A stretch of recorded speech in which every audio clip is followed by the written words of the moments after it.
שלום לכם. אם אני אגיד לכם שנגיף הקורונה שינה לנו את החיים, בטוח תסכימו איתי, כי זה באמת נכון. המגפה הזאת לא רק שינתה לנו הרבה מאוד הרגלים, היא גם גרמה לנו להעריך הרבה דברים שבעבר היו אצלנו מובנים מעליהם.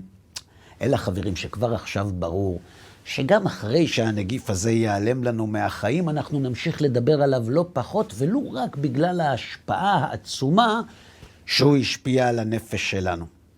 רוצים דוגמה? בבקשה. במהלך השנה האחרונה התברר שבני האדם נחלקים לשתי קבוצות, לכאלה שאיבדו את מקור הפרנסה שלהם, ולכאלה שנמצאים בלחץ קבוע שלא לאבד אותה. מה שבכל זאת חיובי בסיפור הזה הוא שבמצבי לחץ אנחנו מגלים על עצמנו דברים שלא היה ניתן לגלות עלינו בזמן אחר. במחקר שנערך בשנה האחרונה ושהשתתפו בו יותר מ-12,000 איש התברר שהקורונה השפיעה לרעה על המצב הנפשי של לא פחות מ-78% מכוח העבודה. וכשאנשים בלחץ, החוקרים מאושרים. 85% מהמשתתפים דיווחו שהקשיים הנפשיים שלהם בעבודה משפיעים עליהם לרעה גם בחיי הזוגיות שלהם, שזה צפוי לגמרי, ו-45% טענו שהמתח והלחץ בעבודה גורמים להם להיות פחות יעילים וגם לקבל החלטות פחות טובות, שגם זה די צפוי. מה שהיה פחות צפוי הוא הנתון הבא.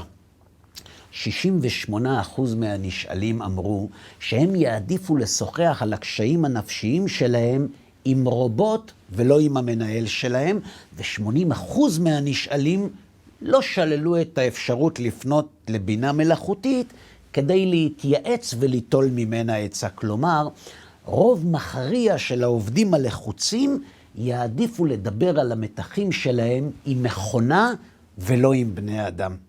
השאלה היא רק למה. למה איבדנו אמון ביכולת של בני אדם אחרים לעזור לנו? והתשובה פשוטה הרבה יותר ממה שאנחנו חושבים. המשתתפים במחקר טענו שהם יעדיפו לפנות לרובוטים בגלל שתי סיבות מרכזיות. בגלל הזמינות והמהירות של התגובה של הבינה המלאכותית, והסיבה השנייה, והיא לא פחות חשובה, בגלל שרובוטים הם לא שיפוטיים ואין להם דעה קדומה, והכי חשוב, הדעה שלהם לא מוטה לשום צד, והם לא ינצלו את החולשות שלנו לטובה האישית שלהם. וזה נתון מדהים. מתברר שאנחנו מתנגדים לביקורת לא בגלל עצם הביקורת. להפך, כולנו מסכימים שביקורת יכולה לעזור לנו להשתפר. לכן אנחנו פונים לרובוט. אנחנו לא מוכנים לקבל ביקורת בגלל שאנחנו חוששים שהמבקר לא באמת חפץ בטובתנו, שהוא משתמש בביקורת כדי לקדם את העניינים שלו, שלא אנחנו נמצאים בראש מעייניו, ולכן כשנרצה לקבל ביקורת, נעדיף לעשות את זה עם רובוט ולא עם יצור אנושי. השאלה היא רק, למה אנחנו כל כך לא סומכים על בני אדם? והתשובה היא נמצאת בפרשת השבוע. בפרשת בראשית מתרחש החטא הראשון בהיסטוריה, התקדים. וכמו בכל תקדים, אפשר ללמוד ממנו הרבה על המכניקה של החטא, על איך החטא קורם עור וגידים. בפרשת בראשית, התורה כותבת שאחרי שהקדוש ברוך הוא מצווה את האדם שלא לאכול מעץ הדעת, הנחש פונה אל האישה ומפתה אותה לאכול. השאלה היא רק, איך הוא הצליח לעשות את זה? איך הוא גרם לאישה להאמין לו ולא לקדוש ברוך הוא? איך הוא שכנע אותה שלמרות שהקדוש ברוך הוא אמר להם כי ביום אכולכם ממנו מות תמותון, איך הוא שכנע אותה שבכל זאת זה לא יקרה? פשוט מאוד חברים. הוא שכנע אותה שהקדוש ברוך הוא חס ושלום הוא לא חפץ בטובתה. והוא, הנחש, הוא דווקא מאוד חפץ. הנחש סיפר לה שהקדוש ברוך הוא אמר להם לא לאכול מהעץ בגלל שהוא חושש מהם, שהוא חושש מ"והייתם כאלוהים יודעי טוב ורע".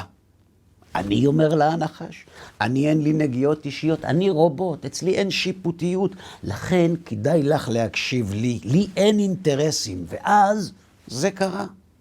ותראה האישה כי טוב העץ למאכל וכי תאווה הוא לעיניים ונחמד העץ להשכיל, ותיקח מפריו ותאכל. הבנתם חברים? התורה מספרת לנו שהסיבה שאנחנו לא סומכים על אחרים, זה רק כי אנחנו כאלה, כי אנחנו מלאים בנגיעות אישיות, ואנחנו פשוט חושבים שכולם כמונו. התורה מספרת לנו שהאישה השתכנעה לא כי הנחש היה חכם, כי הוא היה ערום. הנחש פשוט הכיר את טבע האדם, והוא השתמש בו כדי להפיל את האישה.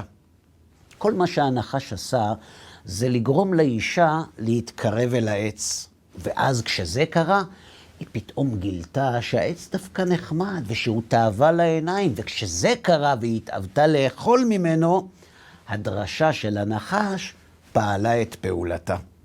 התורה, חברים, מלמדת אותנו שבלי התאווה שבאה מתוך האישה, שום נחש, ערום ככל שיהיה, לא היה משכנע אותה. התורה מלמדת שאם בני האדם היו נטולי נגיעות אישיות, אף אחד לא היה יכול לעבוד עליהם. וכדי שלא ניכשל, לא מספיק נחש, צריך גם אותנו. לכן אין לנו אמון באנשים, חברים. אין לנו אמון כי אנחנו מכירים את עצמנו, כי אנחנו יודעים עד כמה אנחנו הולכים אחרי הרצונות שלנו.